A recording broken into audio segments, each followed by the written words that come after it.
ಪ್ರವಾಸಿಗರ ಸ್ವರ್ಗ ಕಾಶ್ಮೀರದಲ್ಲಿ ಉಗ್ರರ ದಾಳಿ. ಜಮ್ಮು ಕಾಶ್ಮೀರದ ಪಹಲ್ಗಾಮ್ನಲ್ಲಿ ಉಗ್ರರ ಅಟ್ಟಹಾಸ. ಧರ್ಮದ ಹೆಸರು ಕೇಳಿ ಪ್ರವಾಸಿಗರನ್ನು ಕೊಂದ ಉಗ್ರರು.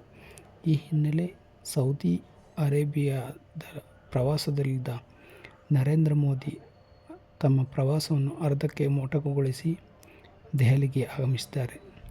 ದೆಹಲಿಗೆ ಆಗಮಿಸುತ್ತಿದ್ದಂತೆ ಉಗ್ರರ ವಿರುದ್ಧ ಕ್ರಮಕ್ಕೆ ಮುಂದಾಗಿದ್ದು ನಮೋ ಈಗಾಗಲೇ ತುರ್ತು ಸಭೆ ಕೂಡ ನಡೆಸಿ ಮುಂದಿನ ಕ್ರಮಗಳ ಬಗ್ಗೆ ಚರ್ಚೆ ನಡೆಸಿದ್ದಾರೆ. ಹಿಂದೂಗಳ ನೆತ್ತರು ಹರಿಸಿದ ಕ್ರಿಮಿಗಳನ್ನು ಹೊಸಕಿ ಹಾಕಲು ಕಾಯುತ್ತಿರುವ ಭಾರತ ಉಗ್ರರ ದಾಳಿಯಲ್ಲಿ ಕರ್ನಾಟಕದ 3 ಸೇರಿದಂತೆ 28 ಜನ ಸಾವನ್ನಪ್ಪಿದ್ದಾರೆ. ಇದರಲ್ಲಿ ವಿದೇಶಿಗರು ಸೇರಿದ್ದಾರೆ. ಹಾಗೆಯೇ 12ಕ್ಕೂ ಹೆಚ್ಚು ಜನ ಗಾಯಗೊಂಡಿದ್ದು ಈಗಾಗಲೇ ಚಿಕಿತ್ಸೆ ಕೊಡಿಸಲಾಗುತ್ತಿದೆ. ದಾಳಿಯ ನಂತರ ಜಮ್ಮು ಮತ್ತು ಕಾಶ್ಮೀರದ ಪೊಲೀಸರು 4 ಕ್ರಿಮಿಗಳ ಚಿತ್ರಗಳನ್ನು ಬಿಡುಗಡೆ ಮಾಡಿದೆ.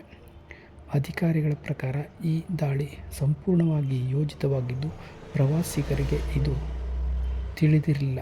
ಪ್ರವಾಸಿಗರು ಬೈಸರೆನ್ ಕಣಿವೆಯಲ್ಲಿ ಪ್ರಕೃತಿ ಸೌಂದರ್ಯ ಸವಿಯುತ್ತಿದ್ದಾಗ ಇದ್ದಕ್ಕಿದ್ದಂತೆ ಗುಂಡಿನ ಸದ್ದು ಕೇಳಿಸಿತು. ದಾಳಿಕೋರರು ಮನಬಂದಂತೆ ಗುಂಡು ಹಾರಿಸಿದರು.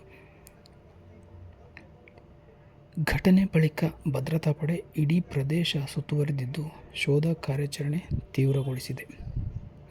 ದಾಳಿಯ ಹಿಂದಿನ ಉದ್ದೇಶ ಜಾಲ ಪತ್ತೆ ಹಚ್ಚಲು ಗುಪ್ತಚರ ಸಂಸ್ಥೆ ಸೂಕ್ಷ್ಮವಾಗಿ ಪರಿಶೀಲಿಸುತ್ತಿದೆ. ನ್ಯೂಸ್ ಡೆಸ್ಕ್, ಸಮೃದ್ಧಿ ನ್ಯೂಸ್.